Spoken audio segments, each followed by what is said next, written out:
ሰላም ጤና ይስጥልን። ቀናችሁ ይባረክ፣ ምሽታችሁ ይባረክ። ያላችሁበት ቦታና ሰዓት አቆጣጠሩ። ይህ ደግ ሰው ቲዩብ ነው። ባለፈው የፔመንት ትራንዛክሽኖችን በካሽ ግዥና በአንዳንድ ክፍያዎች ላይክ ሳለሪ ኤክስፐንስ ወይም ፔሮል ታክስ ኤክስፐንስ የመሳሰሉ ኤክስፐንሶች እንዴት እንደሚመዘገቡ አይተን ነበር። ዛሬ ደግሞ ጄኔራል ጆርናልን ተጠቅመን የምንመዘግባቸው ክፍያዎች በተለይ ደግሞ ፒቲካሽ እንዴት እንደሚመዘገቡ እናያለን። እንደተለመደው ካምፓኒያችንን እንከፍታለን። ከዛ ፕሮጀክታችንን እንከፍታለን። ፒቲ ካሽ ፈንድ እንግዲህ እዚህ ጋር ጃንዋሪ ዋን ላይ ሪፕሌኒሽ ተደረገ ነው የሚለን። መጀመሪያ መግቢያው ላይ ምን እንደሚል ፕሮጀክታችሁ ላንብብላችሁ። ከፒቲ ካሽ ፈንድ ጋር በተያያዘ እዚህ ጋር አንድ ፓራግራፍ አለ። ምን ይላል መሰላችሁ? ዘ ካምፓኒ ስታብሊሽ ፒቲ ካሽ ፈንድ ኦፍ 10,000 ብር ባይ ማኔጅመንት ሚቲንግ ኤንድ ኦል ፔመንትስ አፕ ቱ ብር 300 will be paid only from the petty cash using cash payment voucher. The company's petty cash policy also specified that if more than 80% of the petty cash is used and summarized by the accountant, it should be replenished by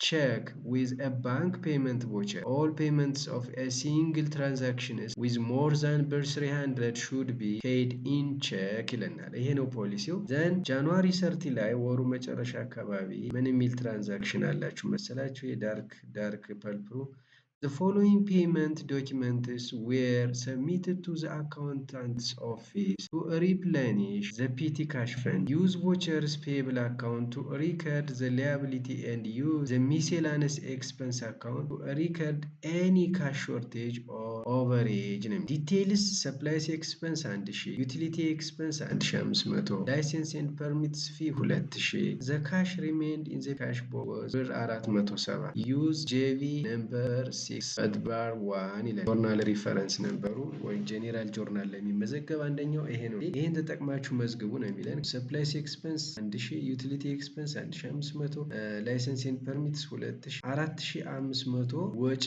ደረሰኛ አቅርቦ ፒቲ ካሽ ፈንድ ሪፕሌኒሽ እንዲደረግለት እየጠየቀ ነው ማለት ነው።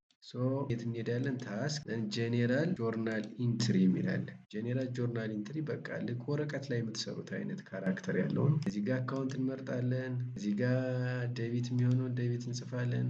እዚህ ጋር ክሬዲት የሚሆነውን ክሬዲት እንጽፋለን። እንደዚህ እያደረግን እንሞላለን። ቀኑን መጀመሪያ እንጽፋለን። ጃንዋሪ 30 ነው። ጄቪ ነምበር 6/1 ነው። የመጀመሪያው ኤክስፐንስ ማን ነው የተባለ? የመጀመሪያው ኤክስፐንስ ሰፕላይስ ኤክስፐንስ 6108 እናስገባለን። እዚህ ጋር ሰፕላይስ ኤክስፐንስ ብለን ዲስክሪፕሽን እንጽፋለን። ኢንተር እንልና የተከፈለው 1000 ነው።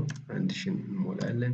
ሌላኛው ኤክስፐንስ ደግሞ ማን ነው? 6109 ዩቲሊቲ ኤክስፐንስስ ዩቲሊቲ ኤክስፐንስ ኢንተር እንልና 1500። ሌላስ ማን ነው?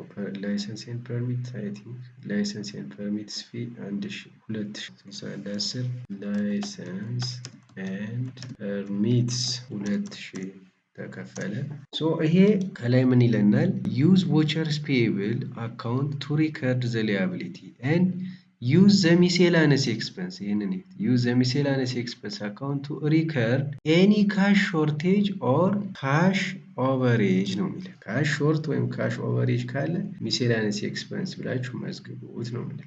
አሁን እዚህ ጋር ሪሜኒንግ ባላንሱን መጀመሪያ ይወት የቀረው ስንት ነው? የቀረው ፒቲ ካሽ ላይ 470 ቀረን የተባለ 470 ከቀረን ከ10,000 ላይ 470 እንቀንሳለን ማለት ነው። 10,000 ሲቀነስ 470 እኩል ይሆናል 6530 ምን አለ ማለት ነው? ወጭ ተደርጓል ማለት ነው። 6530 ወጭ ተደርጓል። ደረሰኛ ያቀረበች ግን ለስንት ነው? እዚህ ጋር እንደምታዩት ለ4500 ነው ደረሰኛ ያቀረበች ኤልዛቤት። ከዛ ከ6530 ላይ ከ6530 ላይ ማንን እንቀንሳለን? 4500ን እንቀንሳለን። 4500ን ስንቀንስ 2030 ያክል ካሽ ሾርቴጅ ገጥሟታል ማለት ነው። ይሄ ማለት ክፍያውን ኦልሬዲ ከፍለዋለች፣ ግን በተለያየ ምክንያት ወይ ደረሰኝ የማይቆረጥላቸው ክፍያዎች ይሆናሉ። በዛ ምክንያት ካሹ እጇ ላይ የለም፣ ደረሰኝ ማቅረብ አልቻለችም። እንደዚህ አይነት ሀፕን ካደረገ ደግሞ ምን ብላችሁ መዝግቡት ነው የተባለ? ሚሴላነስ ኤክስፐንስ። ስለዚህ ይሄ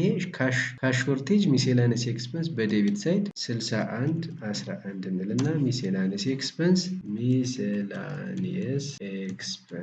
2000 30 አድርገን እንመዘግባለን ማለት ነው። ዘን ቮቸርስ ፔየብል ሌላው ክሬዲት የሚሆነው ይሄ ተወራርዶት እስከሚወራረድ ድረስ ቮቸርስ ፔየብል ተብሎ ነው የሚመዘገበው። 2109 ስንል ቮቸርስ ፔየብል በየት ሳይድ? በክሬዲት ሳይድ ምን ያክል? 6530 የሚወራረድ ዕዳ አለባት ማለት ነው። ይሄ ጆርናል ተመዘገበ ማለት ዴቢት እና ክሬዲቱ እንደምታዩ እኩል ነው። አውት ኦፍ ባላንስ የለብንም። ይሄ ጆርናል በትክክል ተመዘገበ። ሴቭ እንለዋለን ማለት ነው። የዛሬው ቪዲዮ ይሄን ይመስላል። መልካም ጊዜ እንዲሆንላችሁ እመኛለሁ። ሰላም